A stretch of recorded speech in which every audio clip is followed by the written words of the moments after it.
Hello dearies, welcome or welcome back to the channel. If today is the first time stopping by, you're most welcome. My name is Selase. I'm a registered public health nurse here in Ghana. In today's video, I want to take you through the status change and what it means on the health training portal.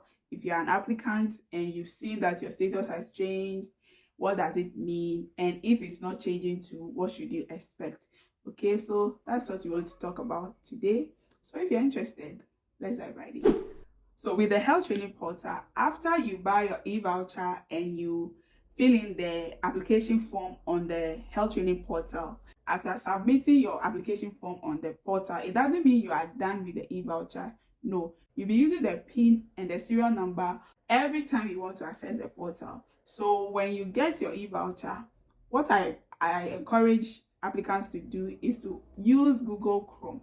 When you open the portal on Google Chrome, it gives you the option to save your PIN and your serial number.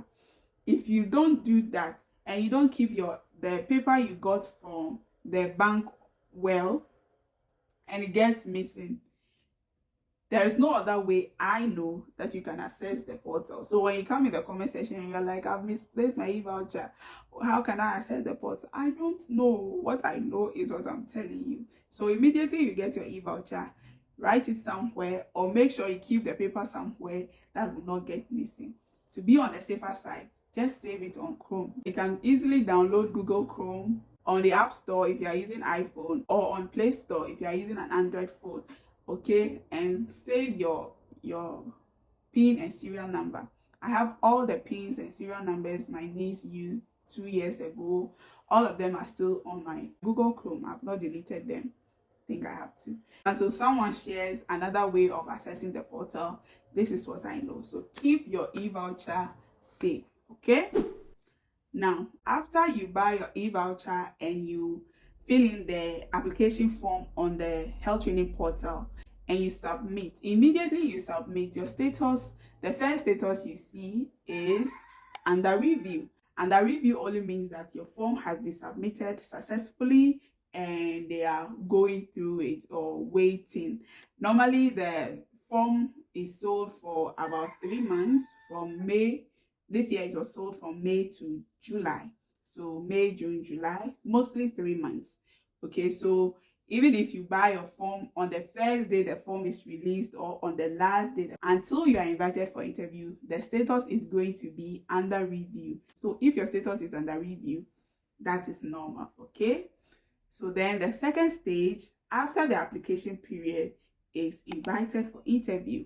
And that is what it means. It means you have been invited for interview. Now you can go for your interview and come back and the status will still be invited for interview. We'll talk about why some people's status does not change. So stick with me until the end, okay? Then we move to the third status, which is shortlisted.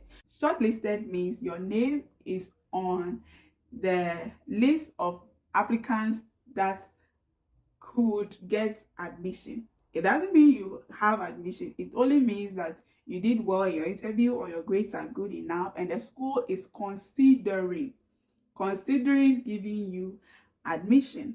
So when you see shortlisted, you keep your fingers crossed and keep praying. Okay? Yes.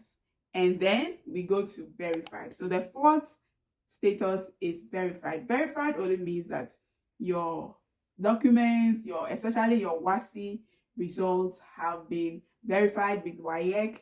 The results slip you use to apply for nursing is really what it is. It belongs to you. There is no shakara movement going on anywhere.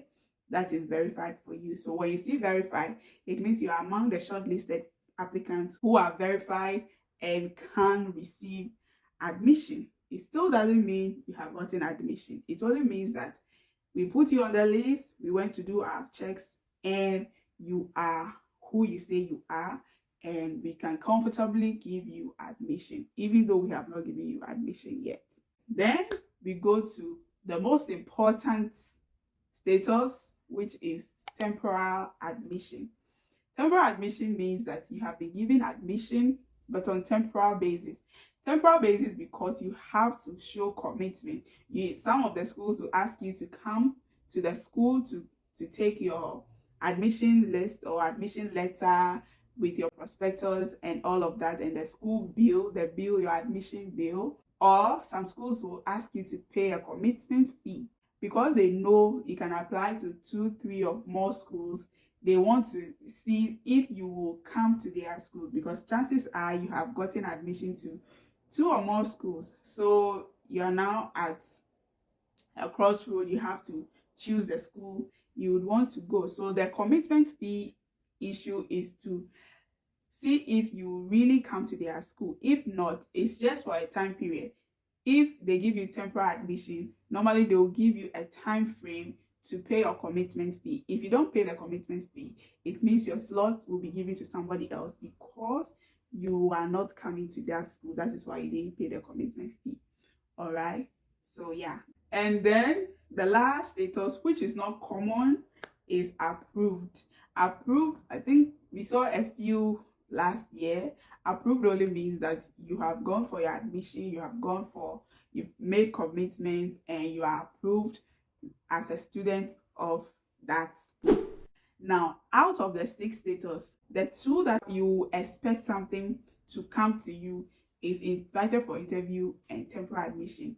Invited for interview, you need to get the message that will contain the dates you are supposed to go for your interview, the amount, and all the requirements that you need to go along with for your interview. And if you see your status change, that your status is invited for interview, and yet you've not received your interview message, then you need to check the notification side. Okay, you have to check the notification to see if you have your interview message there. Sometimes schools leave the interview message on the portal for you to see. So if you don't check there, you might wake up one day and the interview date is passed. So if you see invited for interview, check the notification also. Your interview message will be there.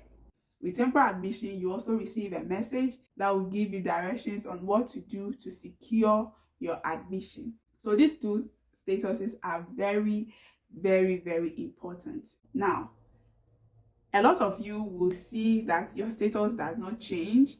Some from under review until you go for an interview and you hear people receiving admission message and all of that, your status is still under review. Why? It's because the status has to be updated. So some schools do a good job at updating the portal. So whatever, at every stage of your application process or the admission process, they update the portal. So you see, if you are someone who will get admission, you'll see all the status change on your platform. But for some schools, they don't update the platform. So I know people who have gone to school last year and last 2 years whose status are still under review or invited for interview. So the fact that your status is not changing doesn't mean you might not get admission. It only means somebody is not updating the website, and so your status is not changing. So what you have to do, if you've heard, oh your school is giving admission and all of that, you can visit the school and see. Sometimes they paste the admission lists on the notice board per program. So when you go to the school, you can ask if they have pasted the admission list for that year, and you go and check and see if your name is among those who will be admitted to the school. And that can also be a source of confirmation. Okay, if the school is far, from you and you are not comfortable with traveling that far, you can get someone. I hope you made friends when you went for your interview. You can call someone. Have you heard something? Are you going to the campus? If you go, can you check this for me? Can you check that for me? Those are ways you help each other to get your admission. Okay, and that is why I also have my Telegram group where you share information. People post their admission letters, so you know if your school is giving admission. You see and you know that, oh okay, then this school is giving admission, and you ask questions. It's always interactive on that page. So you can also join my Telegram group. I don't know, if you search Selase on Telegram, I think it should give you the result, or I'll leave the link in the description or in the comment section if that is possible, because YouTube is preventing that now. So if that is possible, I'll leave it in the comment section for you to join the Telegram group. So that's all about the status change on the health training portal and what you need to do at each stage. I hope this video was helpful. Like it, share and subscribe if you've not done that yet, and I'll see you in my next one. Bye.